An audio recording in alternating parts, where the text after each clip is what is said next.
And I was hoping that I would come here and then I would get some avocados. Apparently not.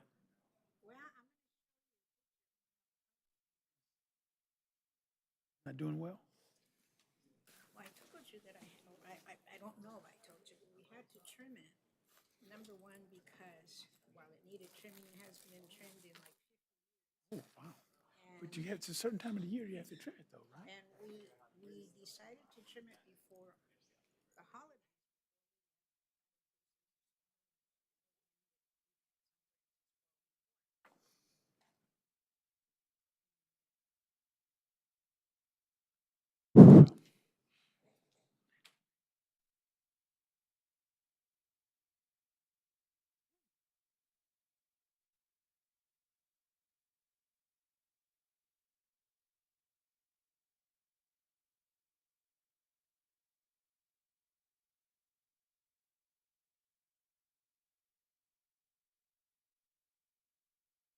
Well, it came back to life though, that's what I thought at first.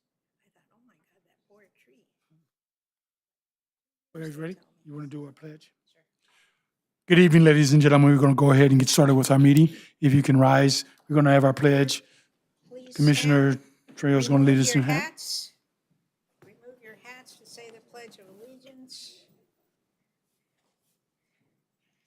I pledge allegiance to the flag of the United States of America and to the republic for which it stands, one nation, under God, indivisible, with liberty and justice for all. So you got the last avocados for a couple of years. Good evening, ladies and gentlemen, again. Madam Secretary, could we have our roll call, please? Commissioner Fowler, Here. Commissioner Rice, Here. Commissioner Trejo, Here. Commissioner Shaw Williams, Here. Chairman Springs. Here. Any communications from staff? Yes, Chairman. We'd ask that item 7B on the agenda be continued to the March 17th Special Planning Commission meeting. Okay, very good. All right, we have public comments regarding agenda items. Any person wishing to address the Planning Commission on any items on the agenda other than a public hearing may do so at this time. Just go back to the mic, give us your name. Seeing, hearing none, we're going to close that segment. I'd like to get an approval for the minutes for February 4th, 2026. I move that the Planning Commission approve the minutes for February 4th, 2026. Second. It's been properly moved in second. We'll call for any questions on it. Hearing none, we'll call for the vote. Commissioner Fowler, Aye. Commissioner Rice, Aye. Commissioner Trejo, Aye. Commissioner Shaw Williams. Aye. Chairman Springs. Aye. Madam Secretary, the consent calendar? Can you read it? Chair, you do not, we don't have to read the items. You can just request a motion for approval of the consent items. Okay, very good. I'd like to get a motion on the consent items. Is there a motion, please?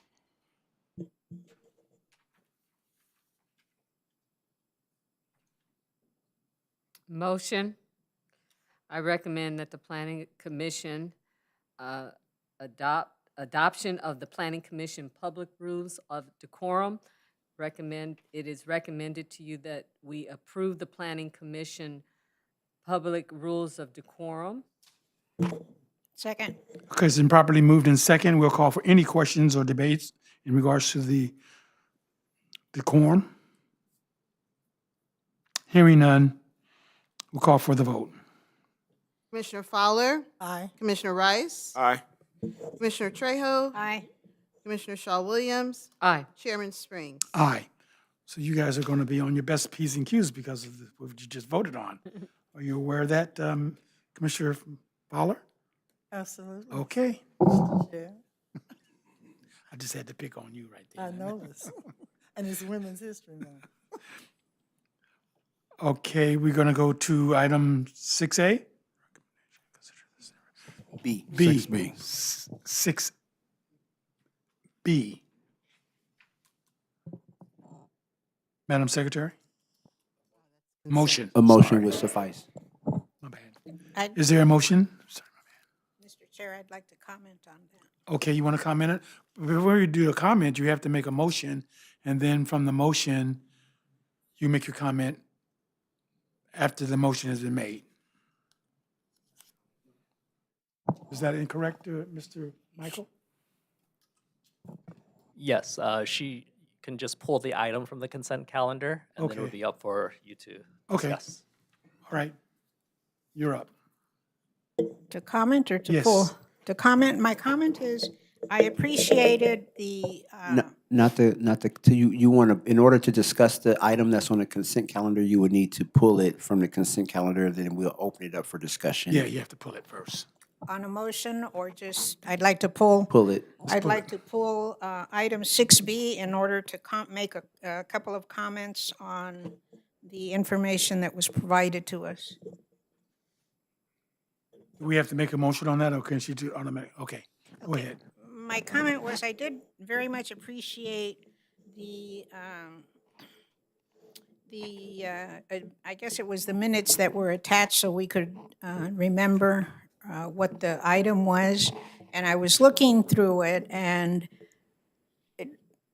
reading, so-and-so commissioner asked this question, and then the response was, the staff person responded to it. Except I don't necessarily remember what the response was. And I just wanted to make a comment that perhaps when we prepare the minutes, maybe provide a little bit more as to what a commissioner's response is to a question. It just, I've thought about it before when I read the minutes, but in this case in particularly because it's at least a year old, it was a little harder to remember what was said. That's all. Thank you. Okay. So is there a motion now for item 6B? I move that we affirm the approval of resolution number 1965 dated July 5th, 2023. Second. Okay, it's been properly moved in second. Or is there any questions? Hearing none, we'll call for a vote. Commissioner Fowler, Aye. Commissioner Rice. Aye.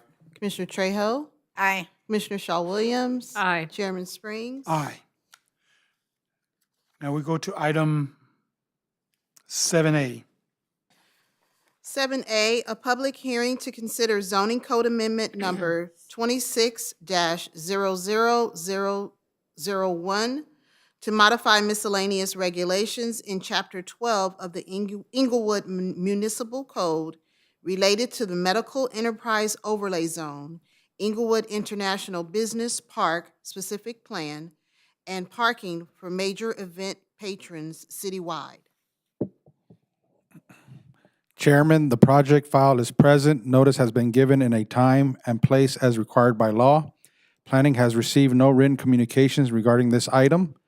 Senior Planner Renika Brooks is present to give a short staff presentation.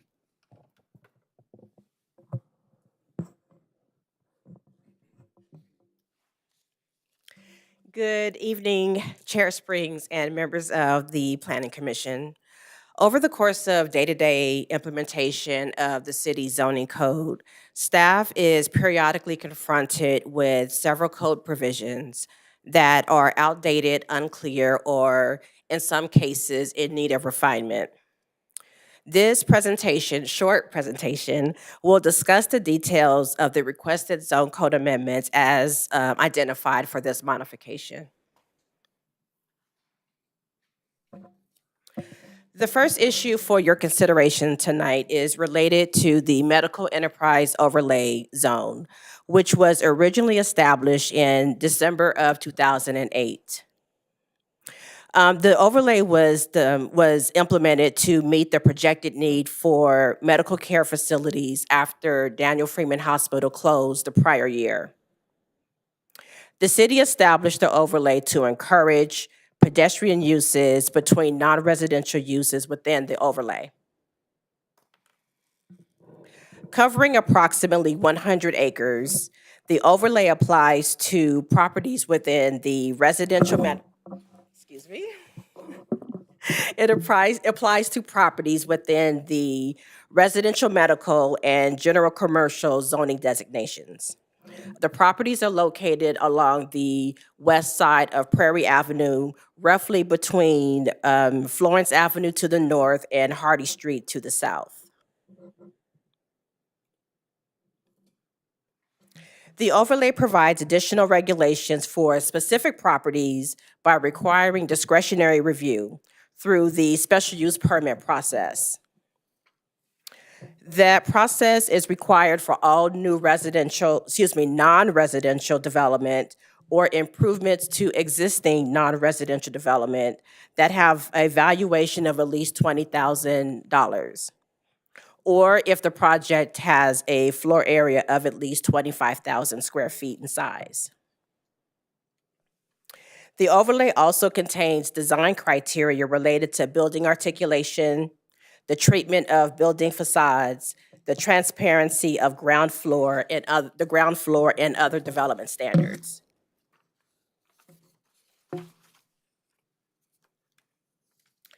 Over time, the property owners and applicants have expressed how prohibitive the standards are for those seeking to rehabilitate, expand, or modernize their developments. Moreover, the SUP process for relatively simple projects can incur additional costs and time delays, making some projects impractical. To encourage reinvestment to encourage reinvestment and the adaptive reuse of existing development, staff recommends the overlay be repealed. The underlying regulations for the RM and C2 zoning designations will remain, which will continue allowing hospitals and medical care facilities. However, to ensure compatibility with the underlying zoning designation, staff recommends the prohibited uses, which are listed here on the slide in red, that those be relocated from the overlay to the RM regulations.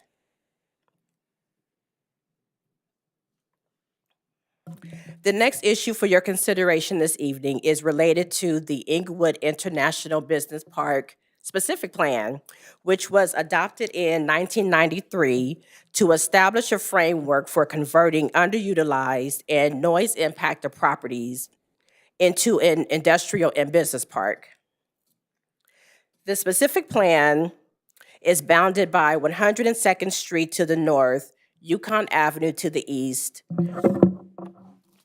104th Street to the south, and the Sports and Entertainment Overlay Zone to the west. There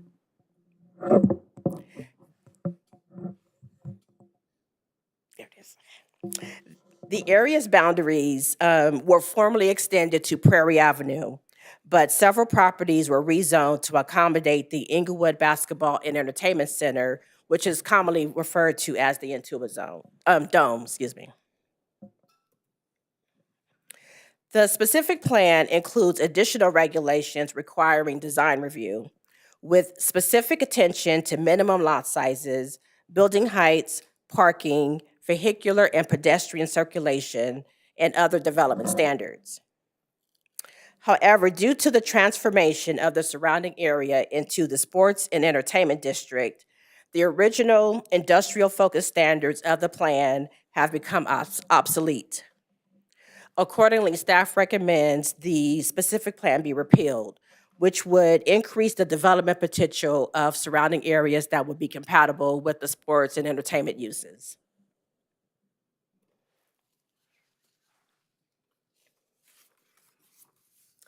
And the final issue for your consideration this evening is related to parking for major event patrons. When the SoFi Stadium completed construction in 2020, the regulations for major event parking was limited to areas within 1,500 feet of the sporting venues, which at that time was qualified by any venue that had at least 10,000 seats.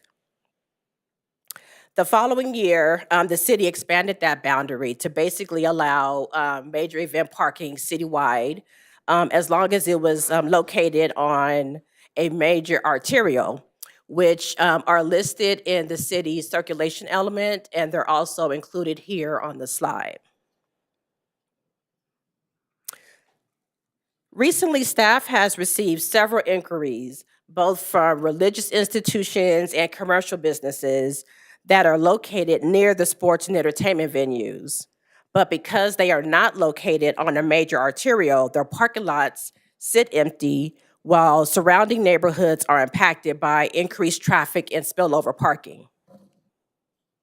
To maximize the use of existing parking opportunities near the sports and entertainment district, staff recommends expanding the areas for major event parking to include residential institutions and commercial businesses located within 1,500 feet of a sports and entertainment facility as measured from property lines.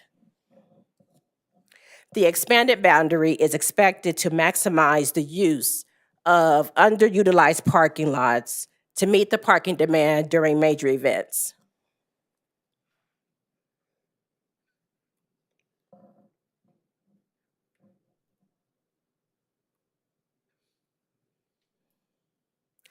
To date, staff has not received public comments or any correspondence on the proposed zone code amendment, which has been found to be consistent with the general plan and determined to not require additional environmental review under CEQA.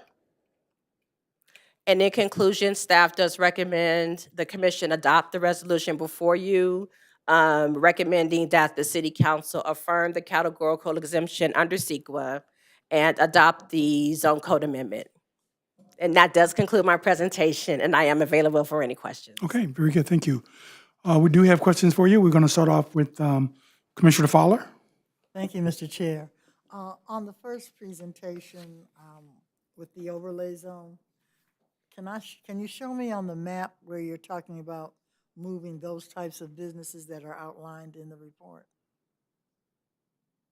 On this map here, are you talking about for the prohibited uses? Yeah, you have here, staff recommends the following list of currently prohibited uses Yes. to be relocated to the RM. Yes, those properties are located north of Manchester. There are a few located south near the hospital, but most of which are located north of Manchester along Prairie. And we're talking about moving them? We're talking about prohibiting those uses. Oh, not to be in those locations. That's correct. Thank you. I just wanted to make sure I understood that. And then I think I don't have any further questions at this time. The rest was clear to me. Thank you. Commissioner Rice. On the same subject, so if those uses are already existing there, would they be required to relocate?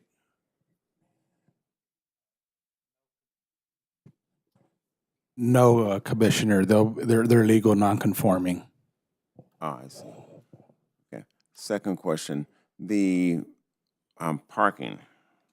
There was, on the major thoroughfares, there are parking requirements if you're going to be an event parking space where you're using excess parking and not the parking that you would use to operate your business or facility. Would those same standards be set forth for these parking spaces? That Okay. is correct. It would go through the same process. The same standards would apply, requiring 10 parking spaces, and there is a permitting process that would also apply to any religious institution or commercial business.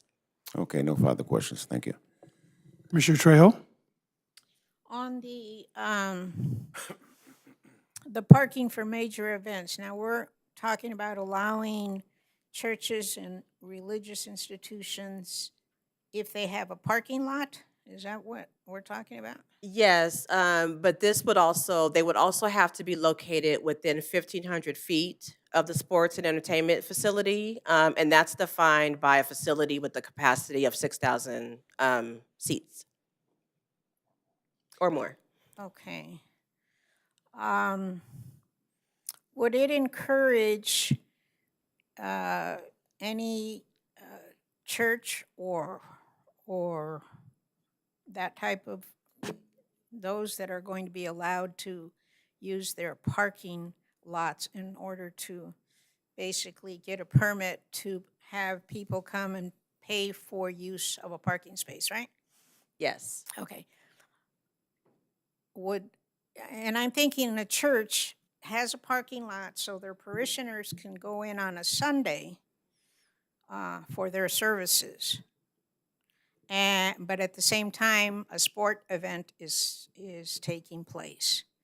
Would that mean that they don't have enough parking for their parishioners?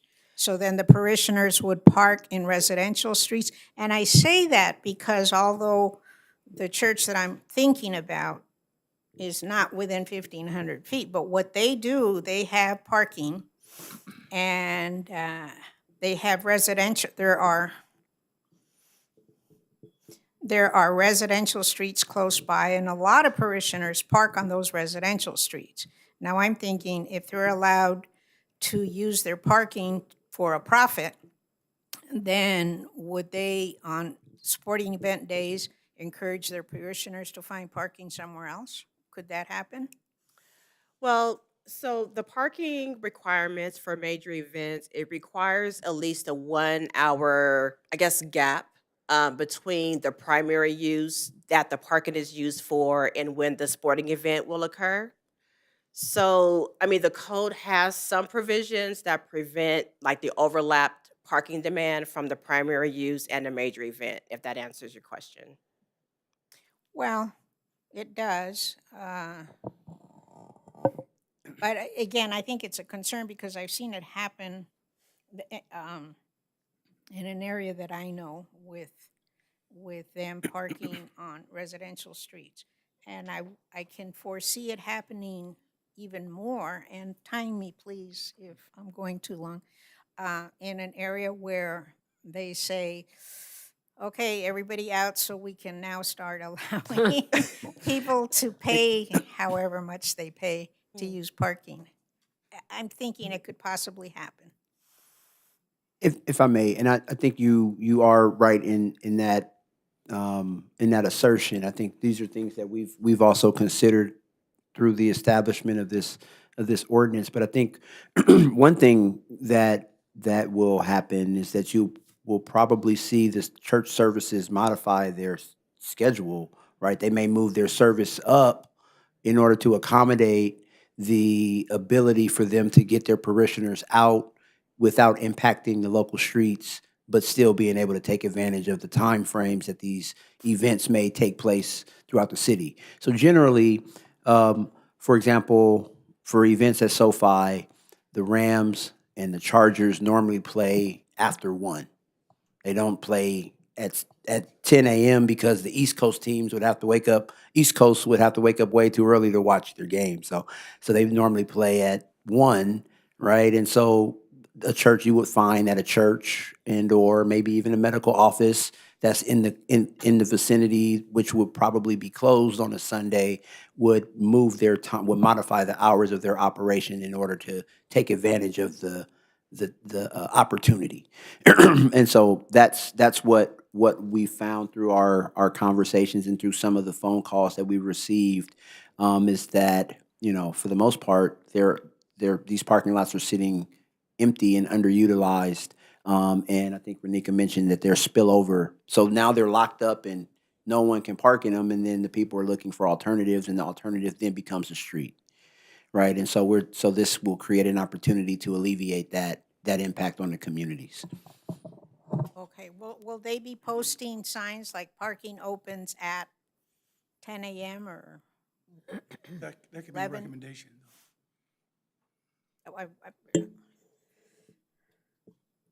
Yes, as part of the permitting process, there is a city committee that reviews these requests. And if there is a need to impose conditions, including having signs that identify when parking is available, it will be imposed on the permit.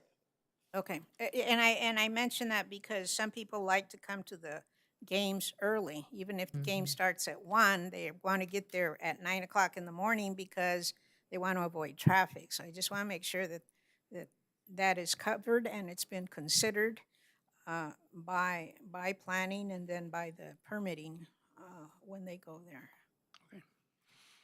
Commissioner Shaw Williams? I, I was just gonna say, those people have to find somewhere else to park. Yes.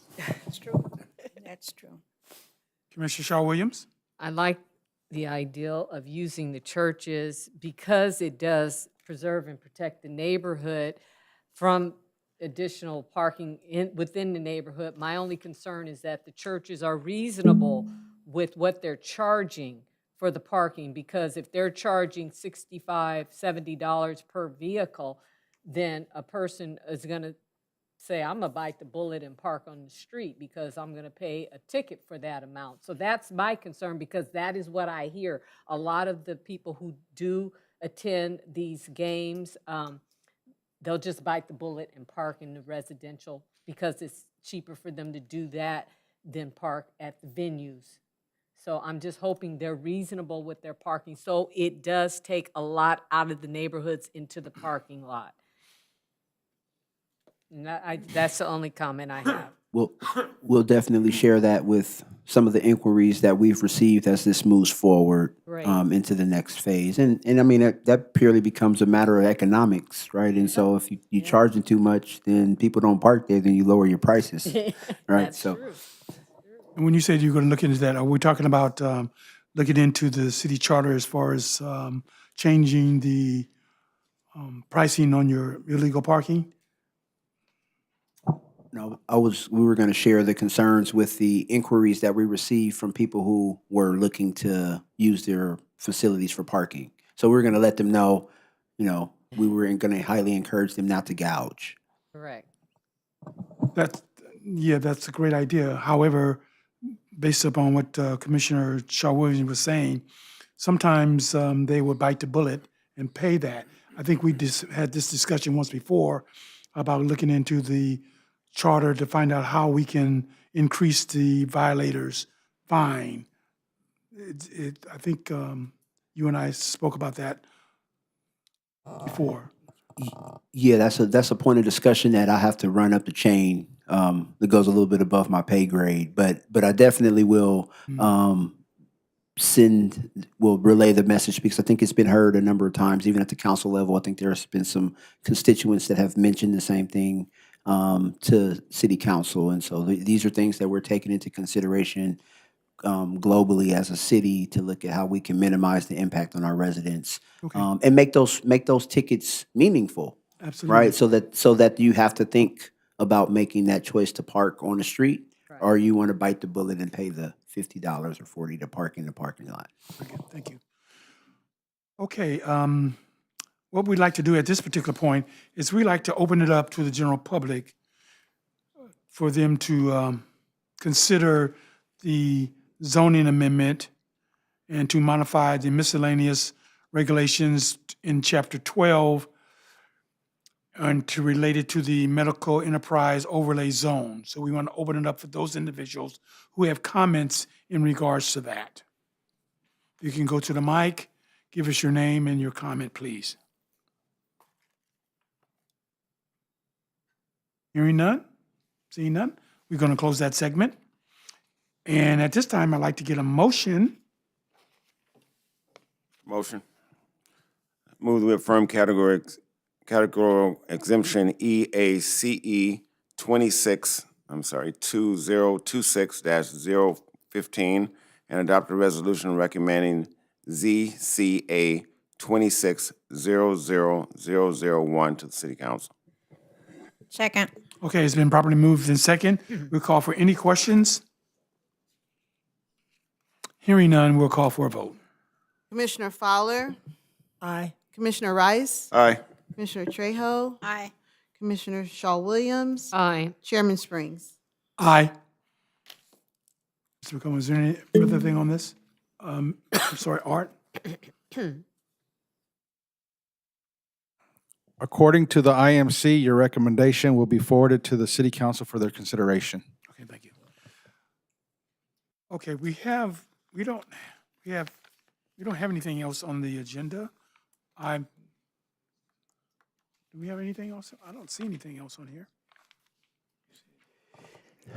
Chair, there was a request that item 7B be continued to the special meeting on the 17th. So would you like to vote on that continuance? Okay. Just for the record? Okay.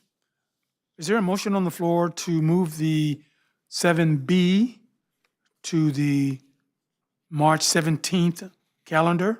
March 17, 2026. Motion. I move that, that item number, special use permit number 2500024, SUP 25-00024, be continued or be postponed to the Special Planning Commission meeting on March 17th, 2026. Second. Okay, it's been properly moved in second. We'll call for any questions. Hearing none, we'll call for a vote. Commissioner Fowler? Aye. Commissioner Rice? Aye. Commissioner Trejo? Aye. Commissioner Shaw Williams? Aye. Chairman Springs? Aye. At this time, we'd like to open it up for anyone who wishes to address the Planning Commission on anything in their jurisdiction. They can do so at this time. You can go up to the mic. Tell us what you want. I see a few people here, so I'm assuming you're here for a particular reason, so we need to know what that is for. So go to the mic and tell us what it is. Please give us your name.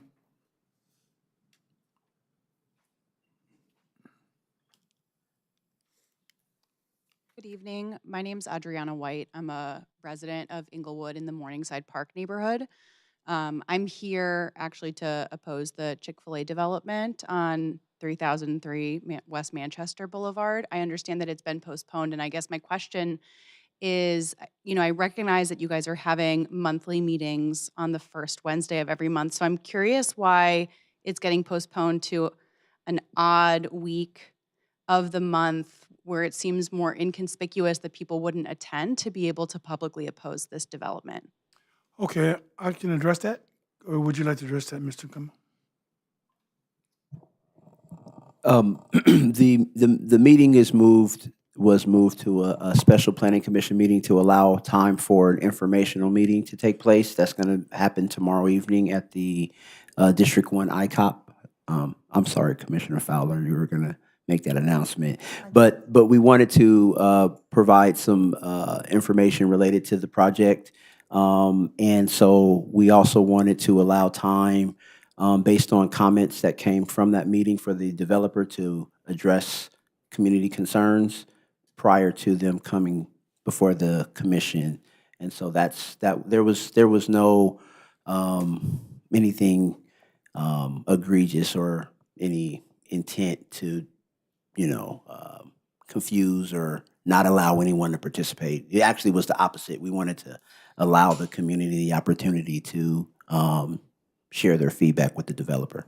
Okay. And in this follow-up meeting, sorry to take additional time, there will also be public comment in the next upcoming meeting on the 17th? Absolutely. The Planning Commission meeting will follow our normal format, and there will be an opportunity for public comment through the discretionary action. Okay. And are you aware, have there been specific flags about like the traffic and accidents that are happening in that intersection? Well, let me comment on that. Sure. You already told us what you're looking for, so we addressed what your concerns are. It's a meeting on tomorrow, and it's an informational meeting. So once you go out to the informational meeting, you'll be able to get the information on that development or what they plan on doing. From that particular point on the 17th, you can come out with your concerns. Again, you can come out with your concerns, and then the Planning Commission will make their decision based upon the general public concerns. Okay. Thank you. Anyone else? If there's anyone who wants to speak, you can line up right there and I also came out for the Chick-fil-A because I oppose it. My name is Ann Simmons, and I also live in Morningside Park area of Inglewood. I don't love that the meetings are getting changed, like the things are getting removed from the docket. And now March 17th is St. Patrick's Day. Did you guys know that it was going to be St. Patrick's Day? St. Patrick's Day is not a holiday, ma'am. No, I know, but people will be celebrating it. And so I just feel like if we're putting it on a date that people aren't coming, I want to make sure that people's concerns about the development are going to be heard as opposed to trying to make it so people cannot voice their concerns about it. And that's what I'm concerned about. Okay, thank you. Let me address that. And Mr. McCombs, correct me if I'm wrong, but it was, what the decision was, the Planning Commission indicated that, does the general public know what's going on? And they did not. So the decision was, let's have a meeting, let's have informational meeting. That way, people in the first district and the surrounding district would know exactly what's going on. That's why we made that decision. We weren't intending on doing anything that we didn't want anybody to know about. St. Patrick's Day was not on our list of holidays. It was the 4th of July. It was completely different, but St. Patrick's Day was not considered when they made that decision, I don't think. I So- got, I got a postcard about the meeting in February, and I live in the neighborhood, but I haven't gotten any follow-up postcards or any information about it being delayed, and then that they were having a new meeting, and then that the new meeting's going to be on the 15th, on St. Patrick's Day. Are you guys going to send out new postcards? I don't know. There was an email communication, multiple email communications that were sent out over the last 2 weeks. After the meeting, we can make sure that we have your contact information so that we can ensure that you're added to the mailing list. Okay, thank you. If you're on there's a newsletter that goes out in District 1 that's, you should have received. If you're not on the mailing list, you can always go to the City of Inglewood's website and put your name on the mailing list. That way you'll be able to receive the newsletter on a regular basis. Okay, and I'll be able to see when things get postponed too. You guys will send updates? Well, once you go on and sign up for the newsletter, you'll be able to get everything that the city puts out in your district. Okay, great, thanks. Good evening. My name is Ruben Jacobs, and I also live in District 1. Ironically, I was not here for that item, but am seriously interested in it. I did know of the February event, but did not know. Are you saying there's an event tomorrow as well? Could you please clarify what that event is and time, what's happening? So tomorrow evening at the Inglewood ICOP Center, we're going to be hosting an informational meeting at 6 p.m.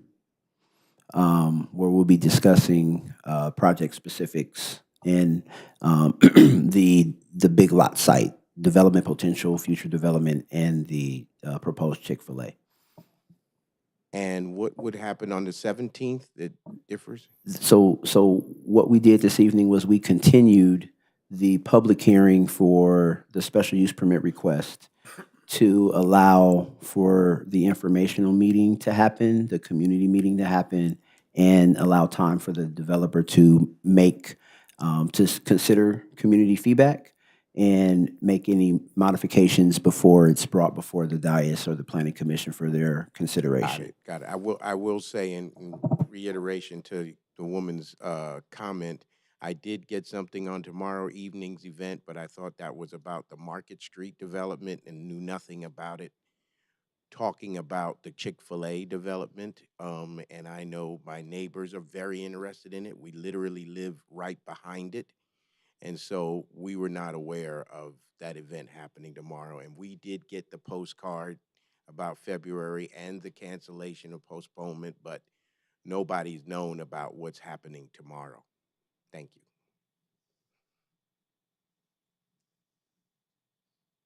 Wow. Okay, anyone else?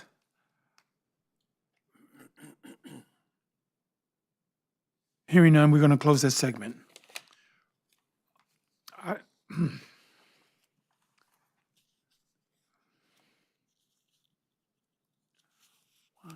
I didn't know you didn't know. You were unaware. I need to talk to you, Mr. McCombs, about that. Is there, before we close our meeting, is there a way that we can have a conversation? Can we have a 5-minute recess? Okay. We're going to have a 5-minute recess. We need to talk to our director real quickly. So we're going to have a 5-minute recess.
Thank you. We're calling this meeting back to order. Thank you for letting us have this little 5-minute break.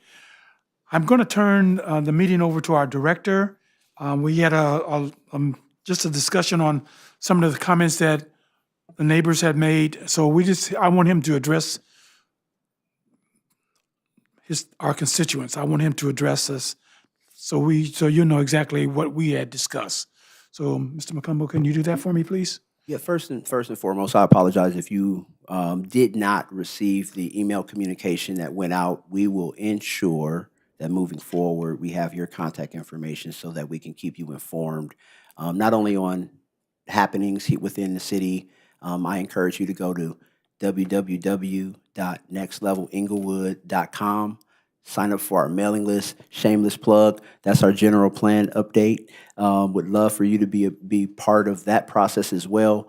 But we'll make sure that, again, we get your contact information. We forward it to the council member and her team so that they can add you to their mailing list.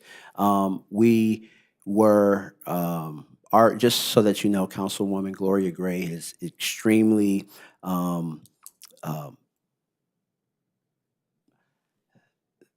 she is ultimately, and I guess, you know, when I'm sorry, I'm pausing, but she was adamant that we spent time with the community discussing and hearing out their concerns as it relates to this project, right? One of the reasons, which is why it was originally continued, and just so that you have an understanding of the continuance process, when we come to this meeting, we continue these items to a date certain, which then serves as notification for the next meeting, which is why you didn't receive an additional public hearing notice, because that happened as a matter of practice by the Planning Commission's action this evening. So that's what happened there. But as it relates to tomorrow's community meeting, would hope that you would be able to join us. We'll have an opportunity to discuss the Chick-fil-A project as well as other future developments that are proposed at the subject site. And so that there is a better understanding of what's happening. And again, that is at the, not request, but direction of Councilmember Gloria Gray, who is insistent, and rightly so, that the community has input and that we're transparent in our process. And so we've been very intentional about, through our general plan process and even within this project, of making sure that there's some public input, buy-in, and communication associated with this project. So we'll be ready to present to you tomorrow. Excited to hear your comments, and look forward to seeing you. Faith, can you raise your hand, Faith? Faith in the back will get your contact information this evening, and moving forward, we'll make sure that you're kept in the loop on everything Inglewood. All right? Chairman, Thank you very much. thank you. I'm not sweating anymore now. Okay, we closed that segment. We asked if there's any other persons wishing to address the Planning Commission on any items in their surrounding areas, they can do so. But we closed that segment, but I'm going to open it up one more time. So if anybody has anything that they want to say to us, they can do so at this time. Okay, hearing none, we're going to close that segment. Now, what we do now is we open it up for commissioners' initiatives. So we're going to start off our commissioner initiatives with Commissioner Fowler. If you can give us your initiative, please. Can we turn on the mic? Yes. Mine is on. You want me to say it for you? Can we get the mic check, please?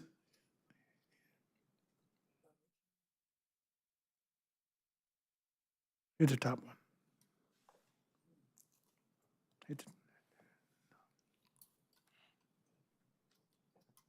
There it is. There we go. Magic in the back. I don't want to beat a horse to death, but I do want to reinforce that Councilmember Gray, I do represent District 1 for her on the Planning Commission. I also live in District 1. And because of the feedback at our last month at our next level meeting, people were concerned. And so she, as Director McCombie said, was very concerned that this was on the agenda before we had an opportunity to share with the community what the entire project is going to be and look like. And also understand that it's not going to be your regular Chick-fil-A. But even so, the main thing is to get as much input as possible on the community that this project impacts.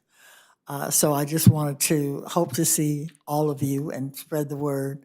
I also want to remind you to sign up for the newsletter, because when you do get the newsletter, you do get advance notice of these meetings. So the reason we are having is a special meeting is it's extra. I think that's important for you to know, for you to have input, not less input. I know the 17th may not be convenient, but at some point on the 17th, you've had all day Our meeting's not gonna be till 7, but behave when you get here. Be on your best behavior. No, no, no. The 17th meeting will be at 7. The meeting tomorrow at 2901 Manchester, in case people didn't know the exact address. I know it's the ICOP Center as we know it, but some people might be listening and paying attention and not know. 2901 Manchester Boulevard at 6 p.m. So if you are interested, that's the best place to hear what the full project is going to be, and we'll take your comments and your questions at that time. And with that, I'm going to move into my report. Since it is Women's History Month, and we only get 30 days to celebrate, I had some comments about that. As we recognize Women's History Month, we pause to honor the generations of women whose leadership, advocacy, and courage have shaped not only our nation, but our very neighborhoods. It's important, particularly when we talk about planning. As planning commissioners, our responsibility is to ensure that land use decisions promote inclusion, access, safety, and economic opportunity. And that means asking who benefits from the development, who's at the table, and who might be intentionally left out. So women, particularly women of color, immigrant women, and working mothers often experience the impact of planning decisions first and most directly. Another reason to come to the meeting tomorrow. So in closing, I want to say that we recognize that women serving in public office, on commissions, in planning departments, and in community-based organizations continue to do this work every day. And so their leadership ensures that our city grows, not just taller, but stronger, safer, and more just. So it's both a celebration and a call to action, a celebration of progress. And what we want to do is make sure that opportunity is not limited by gender, income, or zip code. Thank you very much. Thank you. Very good, thank you. Commissioner Rice? You know, we come here and on the dais as planning commissioners representing our individual districts and in many cases the city at large, because all of us here care about the entire city of Inglewood.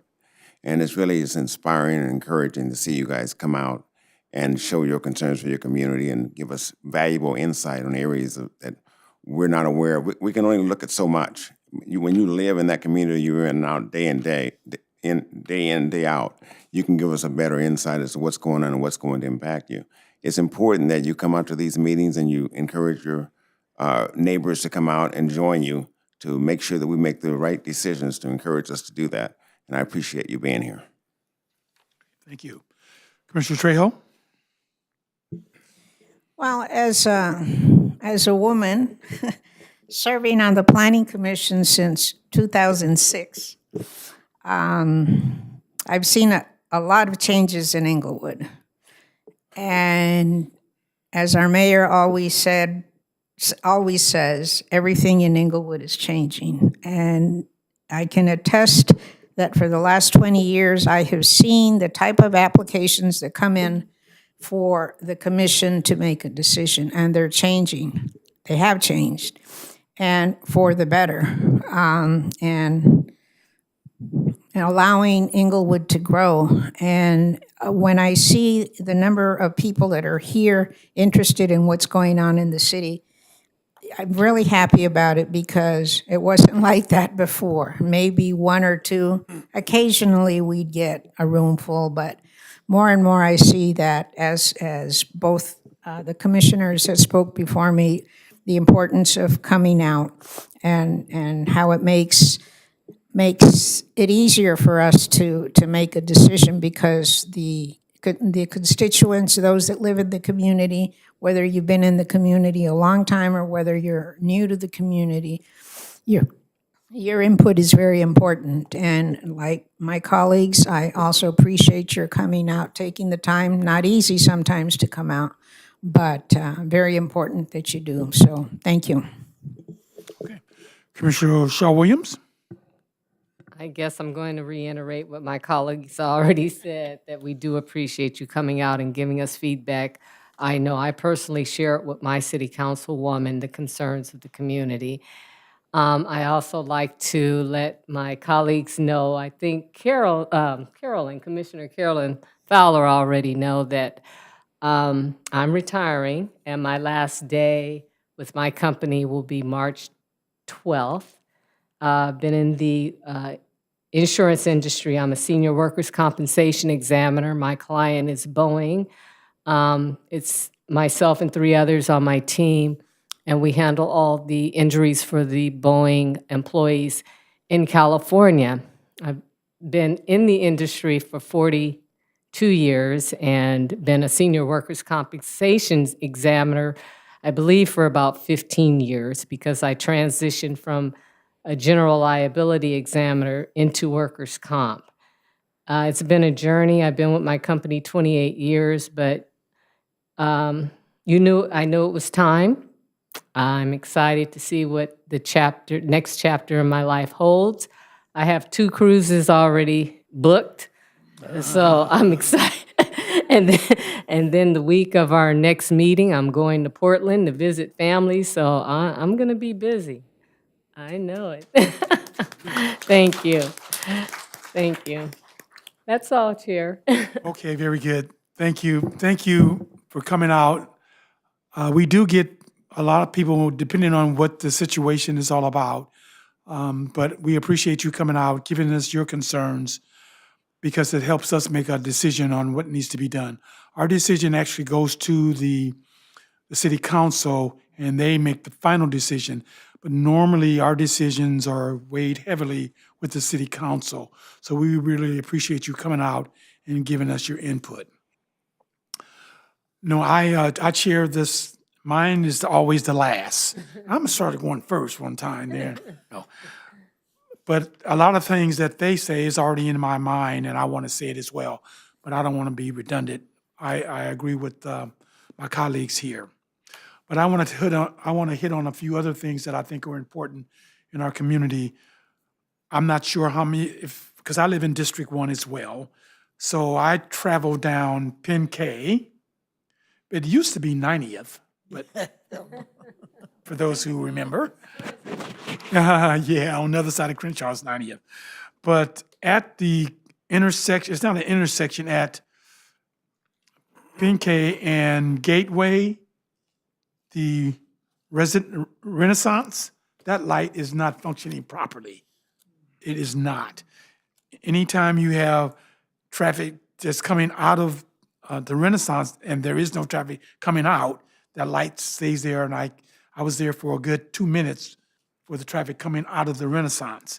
And then from that point, traffic that's going west on Penn K, and then they turning into the Renaissance, that lane that they're turning in, it's an arrow that's going into the Renaissance.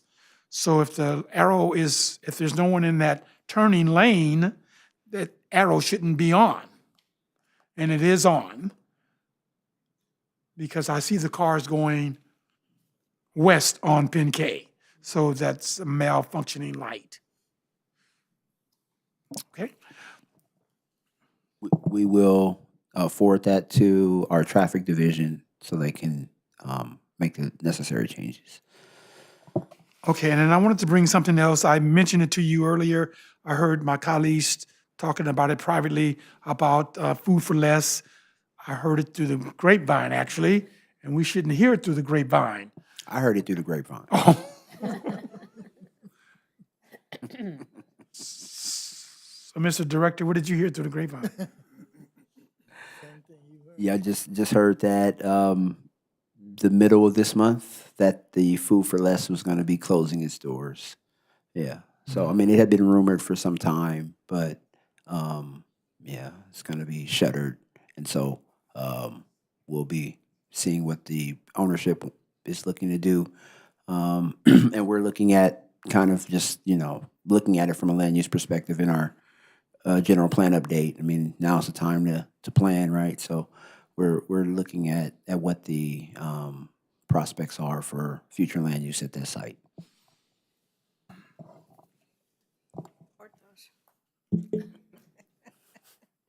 Plenty of parking. We get in the parking lot. If there's nothing else, I'm going to open it up for our last 1 minute for each commissioner, 1 minute for each commissioner, 1 minute for each commissioner. So we'll start Great with, week, everyone. you, Commissioner, Thank you, Mr. Chair. Have a great month. Commissioner Rice, I've enjoyed. Thank you, Chair. Commissioner Trejo, No further comments, thank you. Commissioner Shaw Williams. No further comments. Thank you, Chair. Okay, very good. This meeting is now adjourned.